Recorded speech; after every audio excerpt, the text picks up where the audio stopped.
अस्सलाम वालेकुम, मैं तंजीला मज़हर आपको खुशामदीद कहते हैं जनाब आज की वीडियो में। और आज हम सबसे पहले बात करेंगे किसके पास बैनुल बरआज़मी बैलिस्टिक मिसाइल बनाने के लिए जो रिक्वायरमेंट्स हैं वो मौजूद हैं, पाकिस्तान के पास या भारत के पास। क्योंकि भारत में पाकिस्तान के बैलिस्टिक मिसाइल को लेके और बैनुल बरआज़मी बैलिस्टिक मिसाइल बनाने के मामले को लेके, इस मुद्दे को लेके बहुत सारा प्रोपेगेंडा होता है, तो आपको तफसील से बताएंगे जनाब। और भारतीय वज़ीर आज़म नरेंद्र मोदी ने इस यौम आज़ादी पे नए दिफाई निज़ाम को इंस्टॉल करने की जो बात की है, उससे क्या क्या चीज़ें साबित हो रही हैं, पाकिस्तान की जीत एक बार फिर साबित हो रही है, वो तफसील से मैं आपको बताऊंगी। और भारत के अंदर जो हिंदू इंतहा पसंदी है उसकी दो और मिसालें हमारे सामने आई हैं, हज़ारों मिसालें हैं, और रोज़ाना की बुनियाद पर ये इंतहा पसंदी जो है वहाँ पर माइनॉरिटीज़ को बिलखुसूस मुसलमानों को निशाना बनाती है, वो भी आपको तफसील से बताएंगे जनाब। और सदर ट्रंप को एक बड़ी कामयाबी ये मिल गई है कि रूसी सदर प्यूटन और यूक्रेनी सदर जो हैं ज़ेलेंस्की, उनके दरमियान बराह रास्त राब्ते बहाल होने की खबरें आ रही हैं, और शायद मुलाकात भी हो जाएगी। क्या तफसील है वो आपको बताएंगे जनाब। और हमास ने जंग बंदी मुआहदे पर इत्तफाक कर लिया है, उस पर रजामंदी का इजहार कर दिया है। क्या तफसीलात हैं इस जंग बंदी के मुआहदे की, वो भी आपको तफसील से बताएंगे, तो वीडियो को आपने आखिर तक देखना है। और अगर आपने चैनल अभी तक सब्सक्राइब नहीं किया, ज़रूर सब्सक्राइब कीजिए। वीडियो पसंद आती है इसको लाइक भी कीजिए और इसको शेयर भी कीजिए। तो सबसे पहले जनाब बात कर लेते हैं कि पाकिस्तान बैनुल बरआज़मी बैलिस्टिक मिसाइल वाकई में बना रहा है। कई बार इस तरह की बातें होती रही हैं। भारत में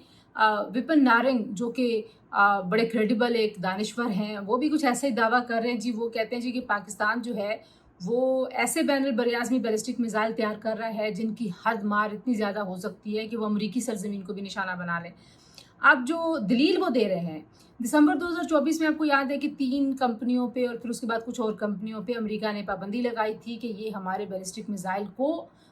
सपोर्ट कर रही हैं ये कंपनियां। तो उन्होंने कहा जी कि ये बैनुल बरआज़मी बैलिस्टिक मिसाइल जो है उसकी तैयारी में मुआवनत जो है उसका इल्ज़ाम था इन कंपनीज पर, जो कि दुरुस्त बात नहीं है। हकीकत में ऐसा नहीं था। उस पाबंदी में भी सिर्फ बैलिस्टिक मिसाइल प्रोग्राम का जिक्र था, बैनुल बरआज़मी बैलिस्टिक मिसाइल का अमेरिका ने कभी भी कोई जिक्र नहीं किया। लेकिन बहरहाल उस खबर को लेकर ये बात ज़रूर हो रही थी कि अमेरिका को लगता है कि पाकिस्तान बैनुल बरआज़मी बैलिस्टिक मिसाइल बना रहा है। लेकिन अब जो पाकिस्तान का जो सबसे तवील फासले तक मार करने वाला मिसाइल है वो शाहीन 3 है, और ये रवायती और एटमी दोनों किस्म के वॉर हेड्स को लेके जाने की सलाहियत रखता है। लेकिन इसकी जो हद है निशाना लगाने की, वो 2750 किलोमीटर तक है। तो बैनुल बरआज़मी मिसाइल जो है उसको 12,000 किलोमीटर से ज़्यादा की रेंज चाहिए, मतलब इतनी रेंज तक मार करने वाला जो है वो होना चाहिए मिसाइल। और फिर साथ ही साथ जो 2 से 2.3 मीटर जो कतर वाला रॉकेट मोटर है वो भी उसके लिए दरकार होता है। पाकिस्तान के पास जो ज़्यादा से ज़्यादा है वो 1.4 मीटर कतर वाला रॉकेट मोटर मौजूद है, जबकि भारत जो है उसके पास 2.8 मीटर कतर वाले रॉकेट मोटर जो हैं वो मौजूद हैं, वो बना चुका है भारत। और जो 4 मरहलों पर मुश्तमिल बैनुल बरआज़मी मिसाइल भी वो तैयार कर रहा है, जो 12,000 से 16,000 तक किलोमीटर उसकी रेंज हो सकती है। तो अमेरिका को ये सोचना चाहिए कि जिस तरह से अब इस वक्त भारत के साथ उसके ताल्लुकात चल रहे हैं, तो भारत अगर बैनुल बरआज़मी बैलिस्टिक मिसाइल बना लेगा तो फिर शायद अमेरिका जो है उसके लिए परेशानी हो सकती है, और अमेरिका को इस प्रोग्राम के लिए देखना पड़ेगा कि भारत जो अपने बैलिस्टिक मिसाइल प्रोग्राम में क्या काम कर रहा है। दूसरा जनाब जो मोदी साहब हैं, उन्होंने 78वें यौम आज़ादी के मौके पर सदर्शन चक्र लॉन्च करने का ऐलान किया, दिफाई निज़ाम डिफेंस सिस्टम। तो अब जो है वो उन्होंने दावा किया जी कि मुकामी टेक्नोलॉजी से तख्लीक करदा मुख्तलिफ जो सिक्योरिटी शील्ड हैं उसकी सतह होंगी, और 2035 तक ही मुकम्मल तौर पर नस्ब कर दिया जाएगा। फ़ौजी और शहरी मकामात, हस्पताल, रेलवे, इबादत के मराकज़, जहाँ जहाँ पे ख़तरा हो सकता है दुश्मन के हमले का, वहाँ पर ये दिफाई निज़ाम हो जाएगा। अब इशू ये है कि पाकिस्तान ये दावा करता है कि हमने S-400 को तबाह किया, तो अब भारत जो है अगर वह S-400 से वाकई उसको मुकम्मल तौर पर उसका दिफा मुमकिन हो रहा होता और पाकिस्तान ने तबाही ना की होती, जो पाकिस्तान जिसका दावा करता है, तो फिर आपको एक नए दिफाई निज़ाम की ज़रूरत नहीं थी। अब जनाब क्योंकि हमने रॉकेट फोर्स कमांड बनाने का ऐलान किया था हमारे वज़ीर आज़म साहब की जानिब से, और एक नई फोर्स का ऐलान हुआ था, तो फिर मोदी साहब ने भी अपनी आवाम को कुछ बताना था, तो उन्होंने ये ऐलान कर दिया, लेकिन 2035 तक इसकी तकमील कह रहे हैं। अब याद रखिए कि 80 की दिहाई से जो एक जदीद फाइटिंग जेट होता है, जहाज़ होता है, लड़ाका त्यारा, वो बनाने की कोशिश हो रही है भारत में, लेकिन वो मंसूबा नहीं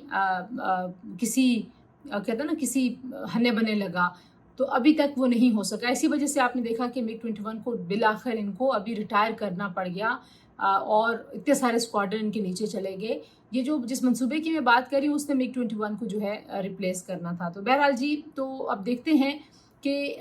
ये जो डिफेंस सिस्टम है ये 10 सालों में कितना भारत नस्ब कर पाता है या नहीं कर पाता, और फिर इंडिजिनस टेक्नोलॉजीज़ को इस्तेमाल करना चाहते हैं और इस पर सिक्योरिटी की बहुत सारी शील्ड्स और लेयर्स को ऐड करना चाहते हैं।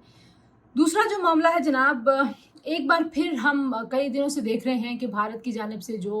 जंगी मशकों का सिलसिला है पाकिस्तान की सरहद के करीब करीब है। तो 19 से 21 अगस्त तक इंडियन फ़ज़ाइया के लिए जो भारतीय पंजाब की फ़ज़ाई हदूद है और मकबूजा कश्मीर जो पाकिस्तान के सरहद के करीब फ़ज़ाई हदूद है, वो उसके लिए नोटिम जारी किया गया है। तो हमारे पास जो सिक्योरिटीज़ रहे हैं वो दावा कर रहे हैं जी कि क्योंकि पहले भी मशकों का ही कह के इंडिया ने जारहाना हरकत की थी और पाकिस्तान पर हमला करने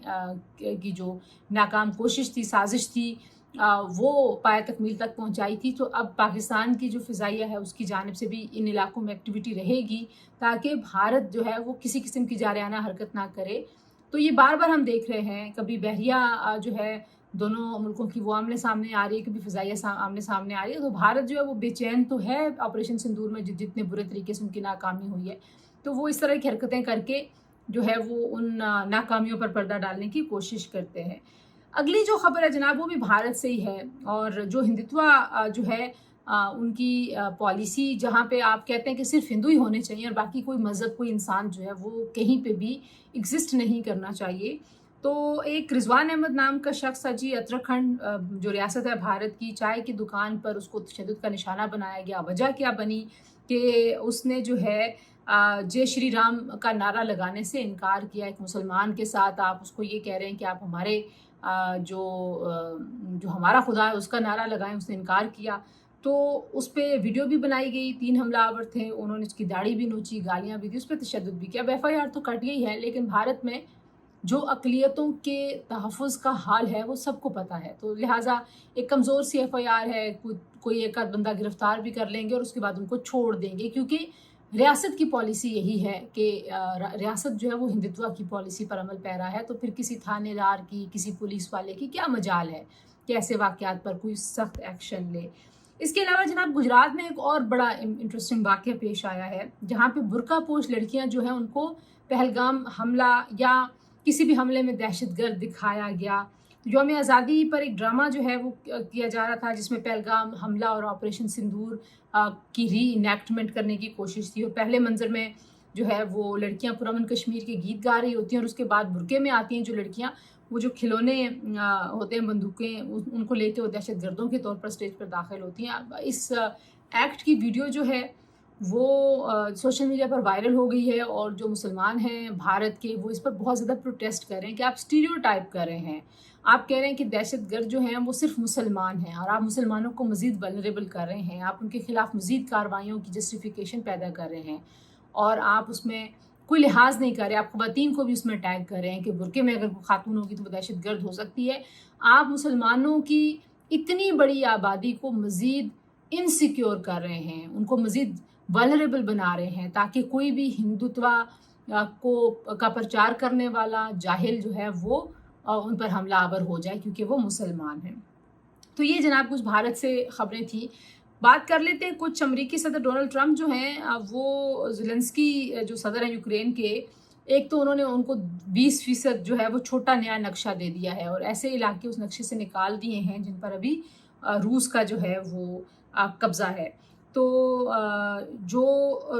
रूस के कंट्रोल में जो इलाके हैं, अगर तो सदर ट्रंप ये कहना चाहते हैं कि वो सदर प्यूटन जो हैं उनके हवाले कर दी जाए, रूस का उन पर कंट्रोल रहे और उन इलाकों को ज़ेलेंस्की साहब जो हैं वो भूल जाएं, यूक्रेन भूल के कोई मुआहदा कर ले, तो मतलब एक तरह से इसका यही मतलब निकल रहा है कि सदर ट्रंप ये करना चाहते हैं। ज़ेलेंस्की जो हैं और यूक्रेनियन अवाम इस पर कितना विलिंगनेस उनकी होगी नहीं होगी ये भी आना है बाकी। लेकिन ہم نے دیکھا کہ جس قطار میں یورپین جو ملکوں کے اور نیٹو کے جو عہدیداران تھے وہ وائٹ ہاؤس میں بیٹھے ہوئے تھے صدر ٹرمپ کے سامنے لائن بنا کے، آپ کو بڑا واضح طور پر نظر آتا ہے کہ امریکہ کے بغیر یورپ کسی قسم کا کوئی جو جارحیت ہے اس کا جواب نہیں دے سکتا، چاہے وہ روس کی طرف سے ہو چاہے وہ کسی اور طرف سے ہو۔ تو امریکہ جو ہے وہ ان کے لیے بہت اہم ہے، ان کی ضرورت ہے۔ تو شاید صدر زیلنسکی جو ہیں وہ اس نقشے کو، یہ بھی خبریں ہیں، یہ دعویٰ کیا جا رہا ہے، تو جو ہے وہ اب یہ غیر ملکی میڈیا رپورٹس ہیں، دیکھتے ہیں کہ اب اس پہ زیلنسکی جو ہیں وہ بھی بڑے آؤٹ سپوکن ہیں، بڑے ووکل ہیں، بڑی فرینک گفتگو کرتے ہیں۔ تو لیٹس سی کہ ویدر ہی کنفرمز کہ واقعی ایسا نقشہ دیا گیا نہیں، لیکن غیر ملکی جو میڈیا کی رپورٹس ہیں وہ یہ دعویٰ کر رہی ہیں۔ دوسری جانب جو اہم پیش رفت ہوئی ہے وہ یہ ہوئی ہے کہ جو امریکی صدور اور روسی اور امریکی صدور جو ہیں انہوں نے ٹیلی فونک گفتگو کی اسی میٹنگ کے دوران جس کی میں بات کر رہی ہوں، 40 منٹ کی گفتگو ہوئی ہے، اور جو صدر پیوٹن انہوں نے اس بات پر آمادگی ظاہر کر دی کہ وہ صدر زیلنسکی کے ساتھ بات کریں گے، اور ملاقات جو ہے وہ اگست کے آخر میں ہونے کی امید بھی ظاہر کی جا رہی ہے۔ تو صدر ٹرمپ کو ظاہر اس بات کا تو کریڈٹ جاتا ہے کہ وہ اپنے غیر روایتی انداز میں کسی کو بھی کچھ بھی کہنے پر راضی کروا سکتے ہیں، اور یہ جو جس ٹیلی فون کال کی بات ہو رہی ہے، جو روس کے صدارتی مشیر ہیں یوری اُشاکوف، انہوں نے اس کو جو ہے کنفرم کیا اور کہا کہ 40 منٹ کی بے تکلفی اور تعمیری جو گفتگو ہے بے تکلفی پر مبنی، وہ گفتگو ہوئی ہے صدر ٹرمپ کی اور صدر پیوٹن کی۔ تو جناب آخری جو خبر ہے وہ ہے حماس نے جنگ بندی کے معاہدے پر آمادگی ظاہر کر دی ہے۔ اسرائیل نے جو ہے وہ ابھی تک جو ہے اس معاہدے پر اور اس کی تفصیلات پر کوئی باضابطہ رد عمل نہیں دیا، لیکن اسرائیلی اہلکار نے تصدیق کی ہے کہ ہاں ایک ایسا معاہدہ انہیں موصول ہوا ہے، اور جو سفارتی کوششیں کی جا رہی ہیں اس معاہدے کے لیے وہ مصر اور قطر اور امریکہ کی جانب سے، ان کی طرف سے ثالثی کی جو کوششیں اس کے نتیجے میں یہ معاہدہ ہونے کی بات ہو رہی ہے۔ اب 60 روزہ جنگ بندی کی پیشکش کو قبول کیا ہے حماس نے اسرائیل کے ساتھ، اور جس کے تحت غزہ میں قید جو آدھے یرغمالی ہیں وہ اسرائیل کے حوالے کر دیے جائیں گے، اور اسرائیلی جیلوں میں جو موجود فلسطینی ہیں اس کے بدلے میں ان قیدیوں کی رہائی کا عمل جو ہے وہ لایا جائے گا۔ غیر ملکی خبر رساں ادارہ جو ہے وہ کہتا ہے جی کہ جو حماس کے سینئر رہنما ہیں باسم نعیم، انہوں نے اس پیش رفت کی تصدیق کی ہے، اور ایک بیان میں کہا ہے کہ جو دیگر فلسطینی گروہ ہیں انہوں نے بھی ثالثیوں کو اپنی رضامندی سے آگاہ کر دیا ہے۔ اب یہ بھی کہا جا رہا ہے کچھ ذرائع کی جانب سے کہ 60 دن کی جنگ بندی میں 10 اسرائیلی یرغمالی افراد کو زندہ رہا کیا جائے گا، اور ساتھ ہی کچھ لاشیں بھی واپس کی جائیں گی۔ جو باقی یرغمالی ہیں ان کو دوسرے مرحلے میں رہا کیا جائے گا، جس کے فوراً بعد ایک وسیع تر معاہدے کے لیے مذاکرات شروع ہوں گے، تاکہ بین الاقوامی جو ضمانتیں ہیں، جو ضامن ہیں اور جو ثالث ہیں، ان کی گارنٹیز کے اوپر ایک مستقل جنگ جو ہے، مستقل امن جو ہے وہ ہو، اور مستقل جنگ بندی ہو اور امن معاہدہ ہو۔ جنگ بندی تو ظاہر ہے آپ تھوڑی دیر کے لیے جنگ روک دیتے ہیں، اور اس کے بعد جیسے ہی کہیں پہ کسی کو بھی کوئی کہتے ہیں نا، ہم کہتے ہیں کہ کسی کو کوئی فرق لگتا ہے، کسی کو کوئی تکلیف ہوتی ہے، یا کہیں ان کا سیاسی مفاد، جیسے ہم دیکھ رہے ہیں کہ نیتن یاہو کا کوئی سیاسی مفاد آڑے آتا ہے تو دوبارہ سے جنگ شروع کر دیتے ہیں، لیکن ایک مستقل امن معاہدہ جب ہو جائے گا تو پھر شاید مشرق وسطیٰ میں دیر پا امن کے لیے حالات جو ہیں وہ پیدا ہو جائیں گے۔ تو آج کے لیے اتنے ہی، انشاءاللہ اگلے ویڈیو میں آپ سے ملاقات ہوگی۔ اپنا بہت سارا خیال رکھیے۔ اللہ حافظ۔